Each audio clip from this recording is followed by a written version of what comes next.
All right, man. Welcome back to Agree to Disagree. And if you're new, welcome to Agree to Disagree. I'm my boy Jay Lloyd, Pops, Craig, and we got Brian.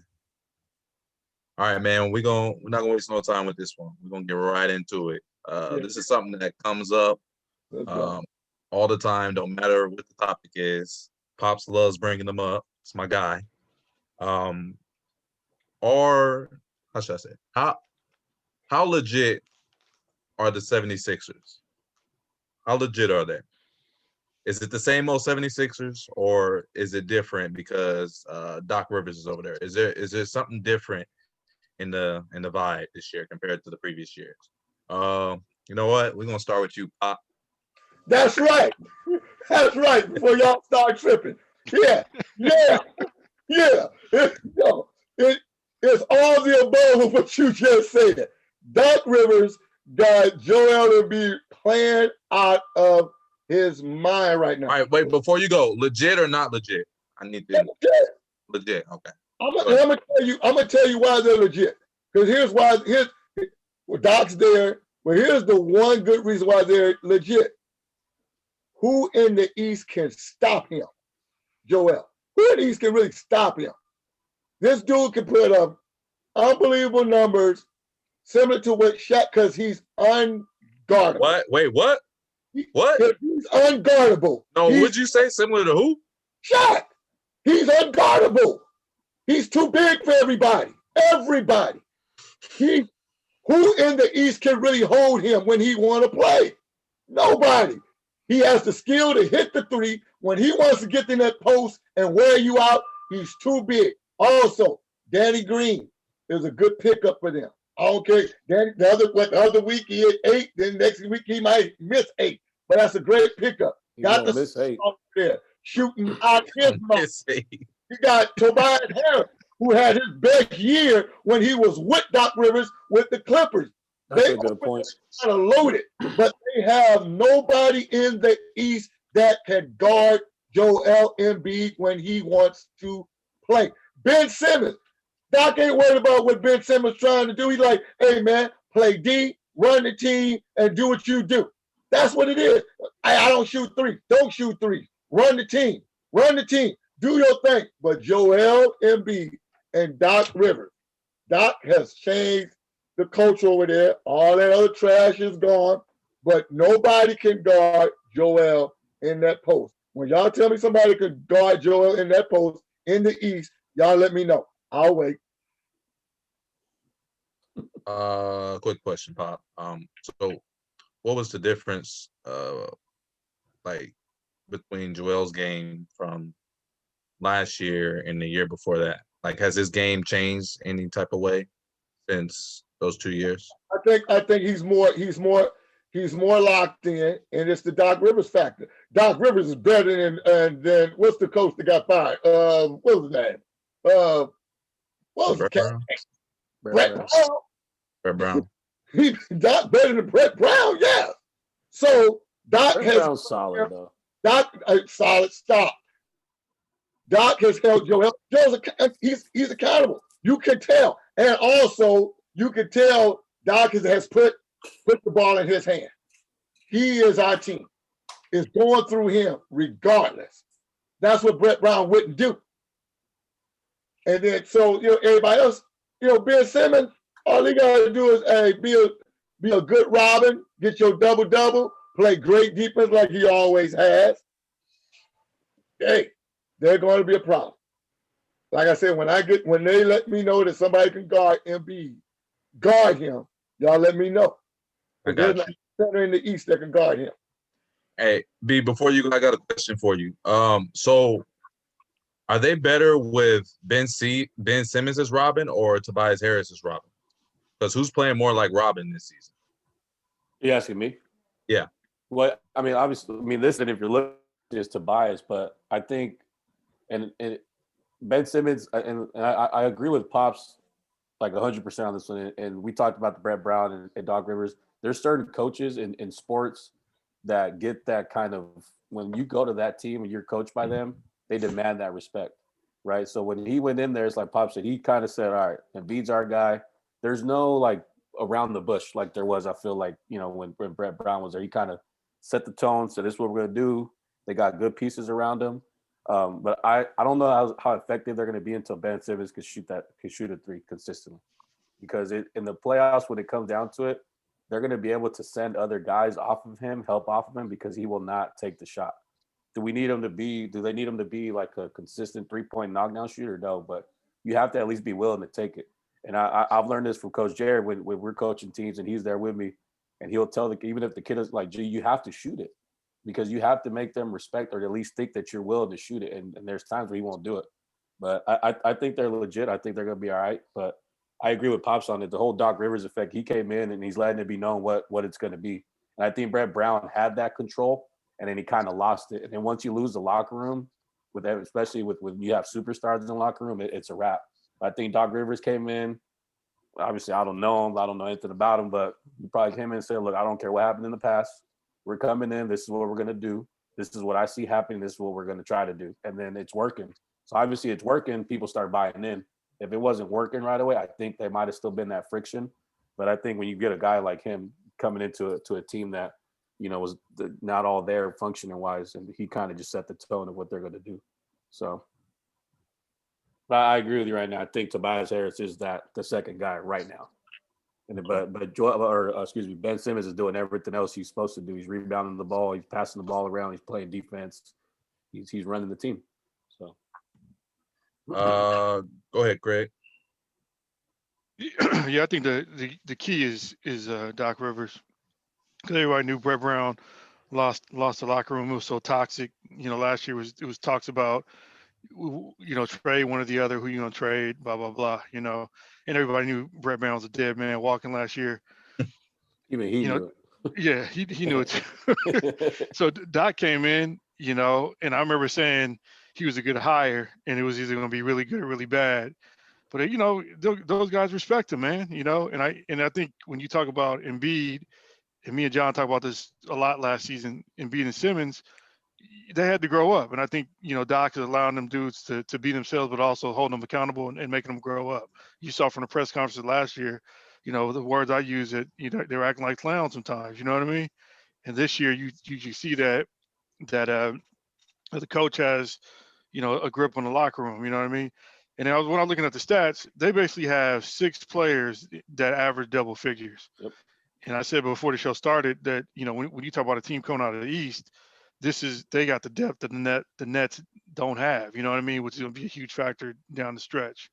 So I think that right now, you know, according to the numbers, they're going to be the team to beat out of the East. We'll see how the rest of the season plays out, but I definitely think that, you know, they're on the right track.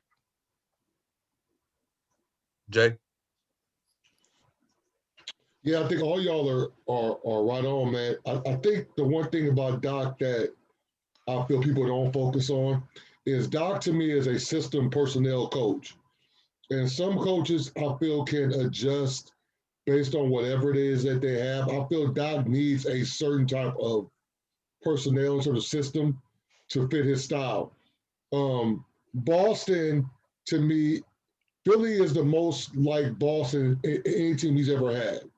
They don't have Rondo, obviously, but I think Doc still likes that old school way he runs his offense, you know, throw the ball in, single, double, floppy action. Like, he still runs a lot of stuff that a lot of teams don't really run. And you need a low post presence to run those type of offenses. And I feel like even when he was with the Clippers last year, it was a little bit different. Like, that's why I think he started Zubac, because he liked the fact that Zubac could play inside out.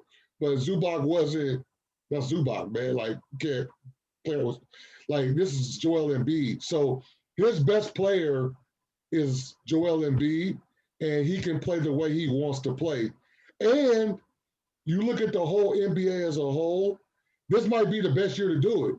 You have an inexperienced Nets team with Steve Nash. We've already talked about the question marks in terms of coaching there. You have the Bucks, who are known to underachieve. You have the Celtics, who have been kind of inconsistent. Jaylen Brown's been their best player this year. The Raptors aren't the same. So a lot of times too, it could be that year. So That I think window if of Doc can, opportunity. right, Yeah. if Doc can get them going this year, the Nets may be a threat, obviously because of who they have, their talent.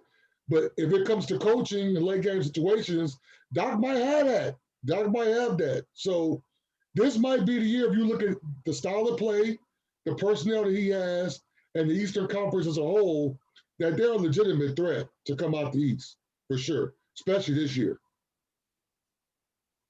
Yeah.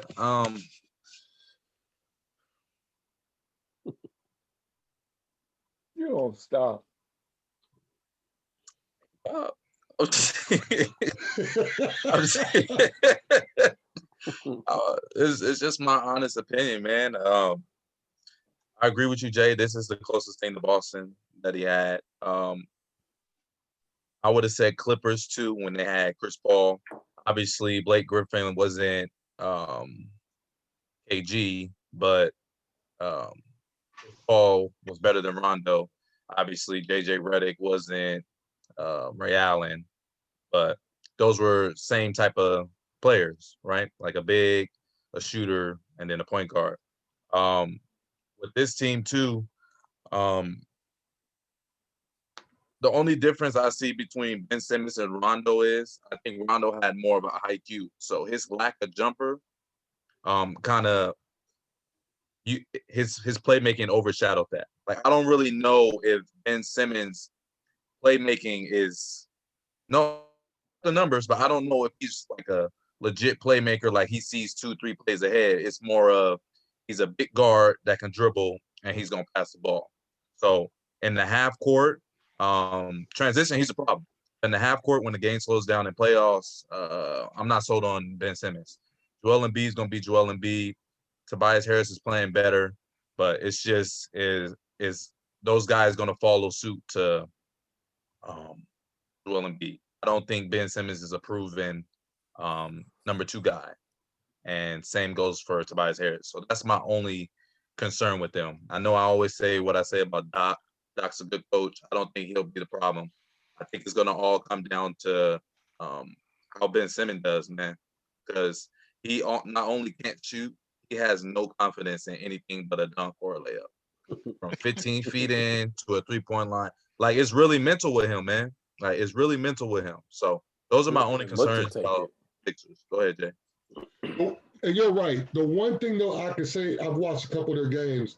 I think Ben Simmons is finally, obviously because it's Doc Rivers telling him, he's doing a good job this year though. Is he does bring it up in transition, but a lot of their actions in the half court, he's like running the short corner, he's posting up, he's doing duck ins, and they have Seth Curry doing a lot on the ball. So Doc is trying creative ways to like, all right, you can't really shoot the ball well. In the half court, I'm going to find different ways to kind of put you in spots where you're getting a rebound or you're doing a quick post up or you're playing it closer around the basket rather than he knows if he has been at the top of the key and guys they're going to play him like they play Giannis right now, which is so disrespectful. They're going to just guard him at the free throw line and go into all the pick and rolls and dare him to shoot.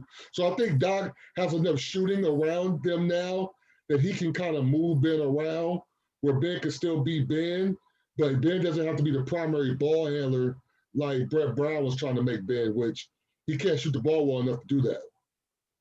And can I say something real quick? It's not taking a jab at y'all, like at all. I might take it this way, but it's not.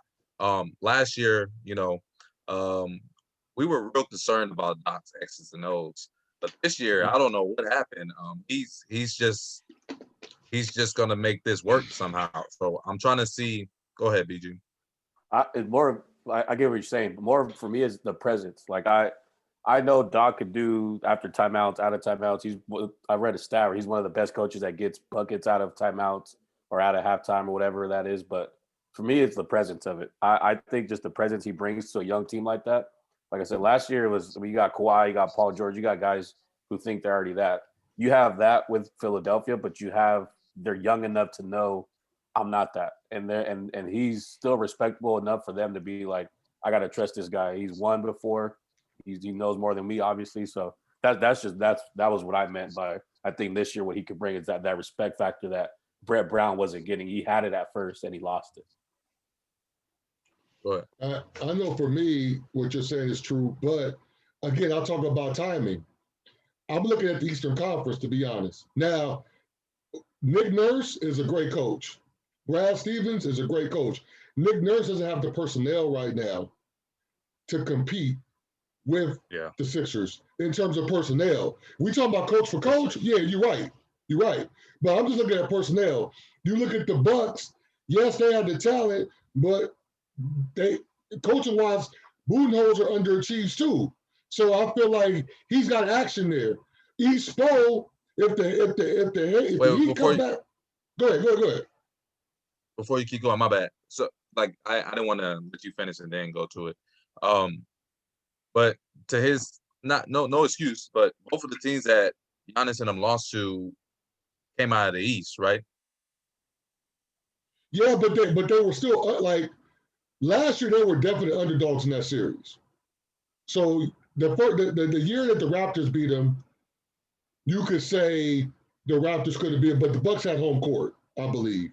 Last year they were favored to win that series. So I feel like they still underachieved. He got outcoached. You know what I mean? At the end of the day. But I feel like they were still favorites. The same way Doc was a favorite against the Nuggets. Same thing. Did Doc get outcoached? Against Denver? Yes. Yeah. Yes. I believe so. I believe pick and roll. I believe so. I believe. I mean, I don't think it was all coaching. No, I think so too. Yeah, like he said, that pick and roll. But my bad. Hold on, Pop. I think Spo, obviously, still I think underrated as a coach. Definitely outcoached him. And dealing with Giannis, like if you can coach, I ain't gonna say it's easy to stop Giannis, but if you can take Giannis away from the Bucks with coaching adjustments, you win the game. But that's how I feel about with Ben Simmons. But I don't think, like you guys said, Jay, he's not gonna have the ball as much as he did last year. Like he's not dribbling the ball up the court and just standing at the top of the key. So go ahead, Pop. Now, Ben Simmons does a lot of cutting now. He does a lot of You gotta realize against certain teams, Ben Simmons is a matchup problem. He's 16. I mean, if you really look at Philadelphia, they are big, man. I mean, I think a lot with discrediting. I mean, Craig, could you look up Ben Simmons stats while Pop's talking? MP's backup center is Dwight Howard. That's his backup center. That don't need to play a lot of minutes, but that's his backup. They're big. But what Ben Simmons has to do is do almost like the dirty work. There's not a lot of pressure, but he's still one of the main cogs in there because here again, he does things that a 6'10", 6'11" kid or basketball player cannot do. When he's going downhill, just like Giannis going downhill, that is a problem. But the biggest problem that the Eastern Conference is having, how do we stop Joel Embiid?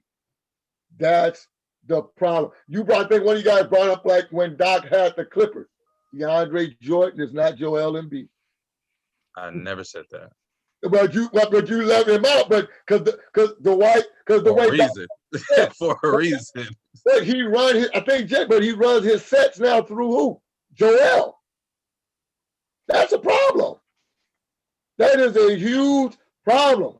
And man, and we can't, we can say Doc can make the, adjustments and this and that. One thing Doc Rivers he's a championship coach. When you're a championship coach and you go to a young team, they gotta listen to you. Okay, so my question to you, Pops, because we brought it up here. Is he gonna be able to stay? Is he gonna be able to stay healthy enough? That's gonna be the big if for everybody. It's no different than it's Anthony Davis because they both are very injury prone. Nah, not like Joel, man. Joel's playing every other 2 games, bro.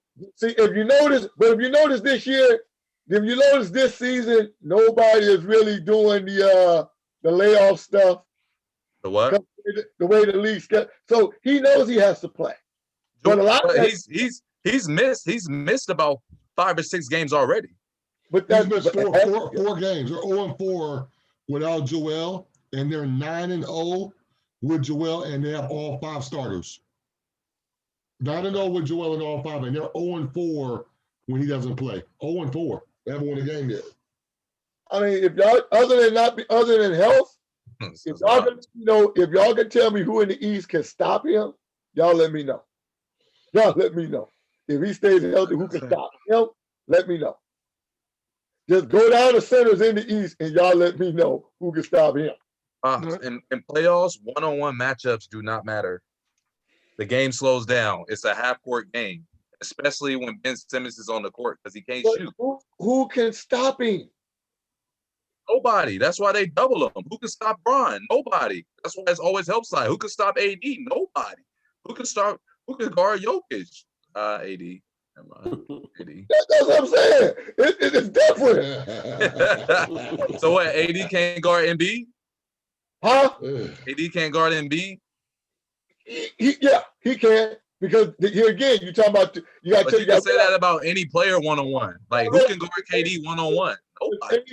If AD takes Embiid outside, that's a problem for Embiid. That's a problem. Because I got to go out there 25 feet and guard somebody that can blow by me. They got a hand. Ray, did you look at those stats for me? Yeah, I mean, he's almost a walking triple-double. Okay. 13, 9, and 8. So is Lonzo. Go ahead. 13, 9, and 8. 13, 9, and 8. That boy doing a lot of cutting over there. 13, 9, and 8. Damn, man, that's Pops. He good, Pops. Well, I'm also too. I mean, him being that tall, that helps more than it hurts on the defensive end. You know what I mean? A lot of deflections. I mean, you got a point guard rebounding like that. That man helps out a lot. I'm not sold on Ben, man. I am not sold on Ben. In my opinion, Tobias Harris, we ain't say nothing about Tobias Harris, but he's their second best player right now. And I made a mistake. They actually have 6 players in double figures, and that which is, they're spreading the ball around, But we know Ben can't shoot, but Doc's finding a way to make it work. He said, you can't shoot, then just pass the ball to everybody else. And it's looking like that's what he's doing. If you got, he's like what? He only averages 13 a game. There's 4 other players that average more than him. So whatever Doc is doing, if this dude is getting, 8 assists a game, I mean, Doc is plugging them in the right way. I have no objection to how they're playing right now. I'm just thinking strictly on playoff basketball. But you remember, I'm not comparing him to this dude, but I don't know if y'all remember when Lamar Odom got into the league. All right, I know Craig and Pops probably remember a little bit more. John, you guys were a little younger. But when he first got into the league, the Clippers tried to play him at point guard the first 2 or 3 years. And it was a mess. Like, he could handle the ball, he creates shots, but they tried to make him a point guard because they felt like Lamar was a point guard. It wasn't until he went to Miami, and then when obviously Phil came in the Lakers, and he kind of slid into that point forward. I'm gonna bring the ball up in transition, but then I'm gonna play in the post, and I'm gonna kind of roam. Yeah. That Lamar became Lamar. I can see Ben. He doesn't have the handle Lamar had, and Lamar can shoot better. But you could put Ben in that type of system where he pushes up in transition, he posts up against mismatches, he rebounds. You see what I'm saying? Like, I see it.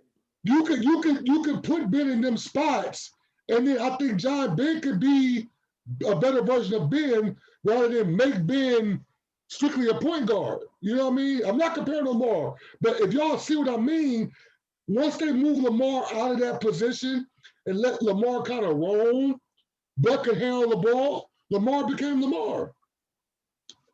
And that's why Kobe was so pissed when they traded him.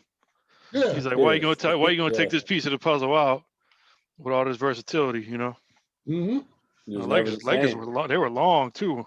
Yeah. At that time. Bynum, Gasol, Odom.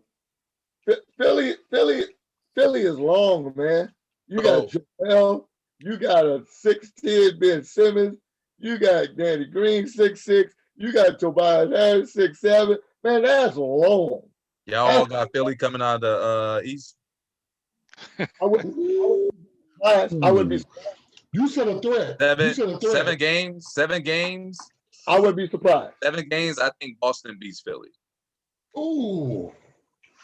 I mean, you can't argue it because of Brad, but 7 games. I think Boston beats Philly. With a healthy Joel Embiid. Yeah. Ooh. Okay. Yeah. Okay. So you got the Nets and Boston in the Eastern Conference. I haven't decided who I got. All I said was I think Boston would beat Philly in 7. Okay. I think their whole roster, man, is just more.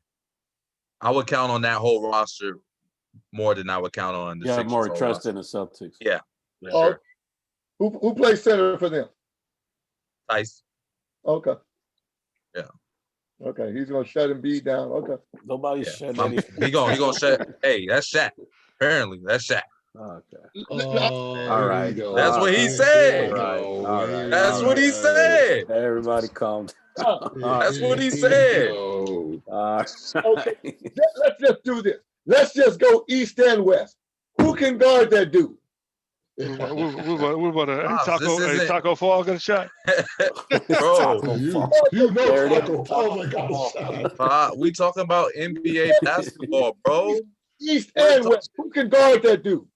We're talking. No one can guard anybody in the NBA 1-on-1. Pop. Listen, no, stop. Let's not. Sometimes, stop. Yeah, you can slow somebody down. Can't nobody slow that dude down, man. Don't slow yourself down, Pop, man. All right, man. He's acting like he's out here dropping 50 a game. Pop act like he's putting us 40 and 25. I know. He's got to get slowed down. Pops, he's playing. Look, man, bro, he's playing great. I have no problem with Embiid. I'm worried about his supporting cast. That's it. If you're coaching against Embiid in 7 games, you're gonna find a way. You're not just gonna be like, oh, he's unstoppable. We're not gonna do it. You're gonna find something to try to. All right. Let me ask all you guys this: on a scale of 1 to 10, BG, how confident are you in their supporting cast?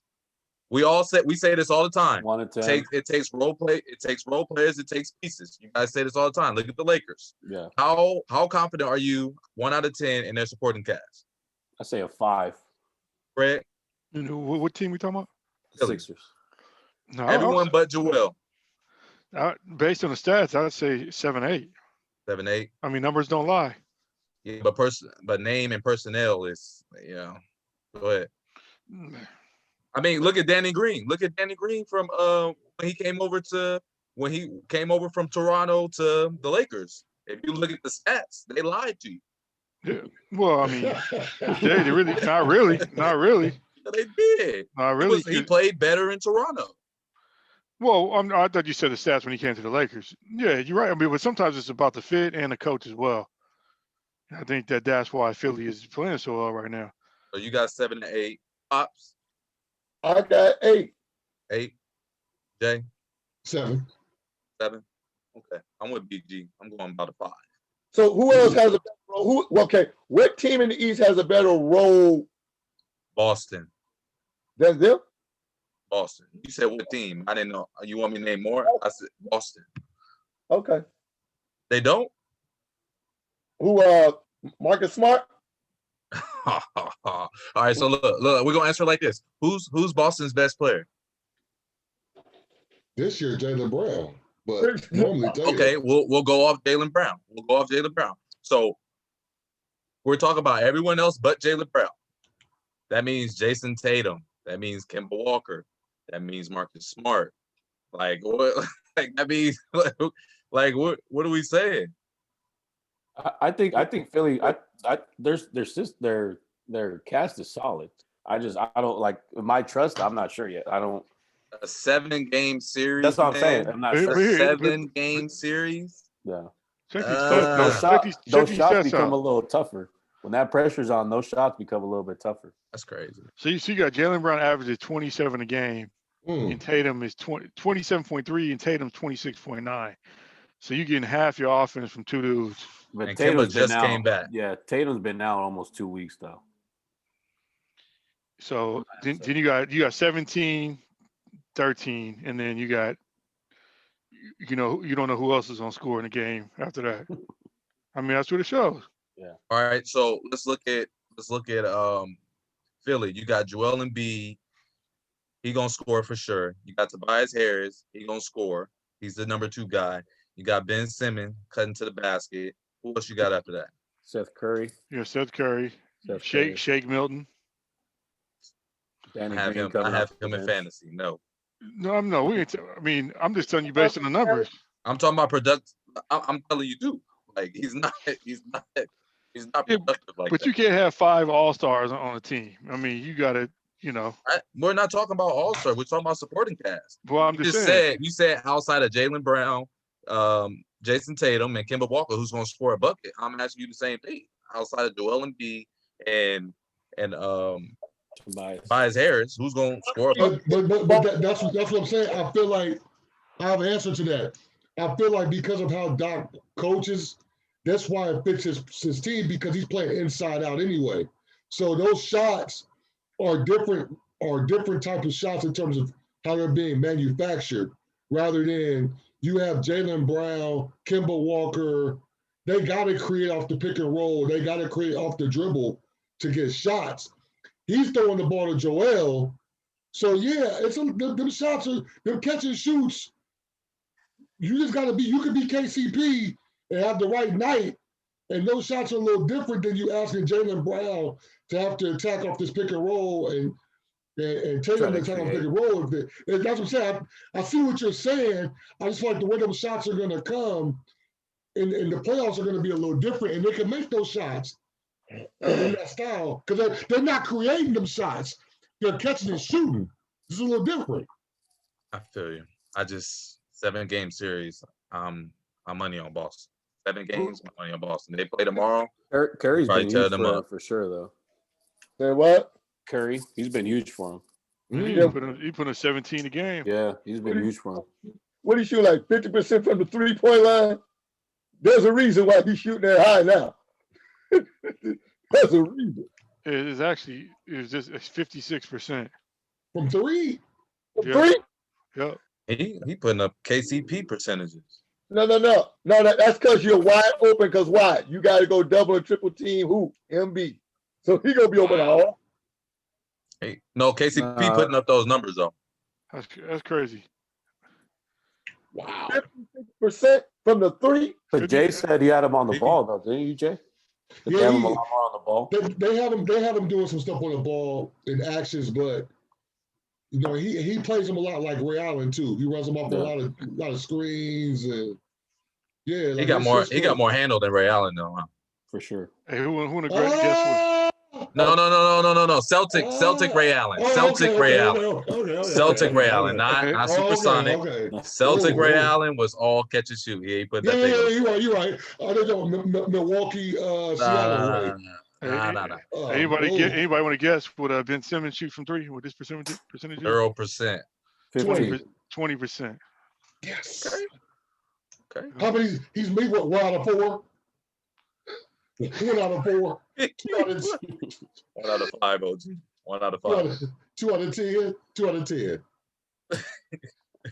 Bro, John always try to hit me with the math. 2 out of 10. There we go. That's 20. Always. 2 out of 10. 2 out of 10. 1 out of 4, 25. I love it. All right, man. If you're watching this, let us know in the comments how you think about Philly. Let me just clarify. Philly is playing great. Joel Embiid is a problem.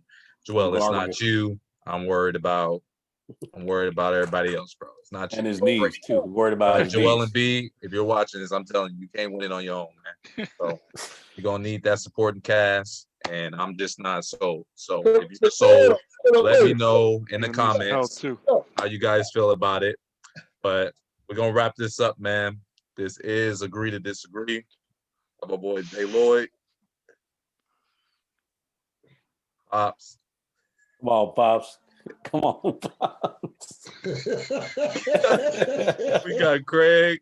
Oh, shoot. We Hey, got Pops. PG. Come on, man. I'm John, man. Till next time. We out.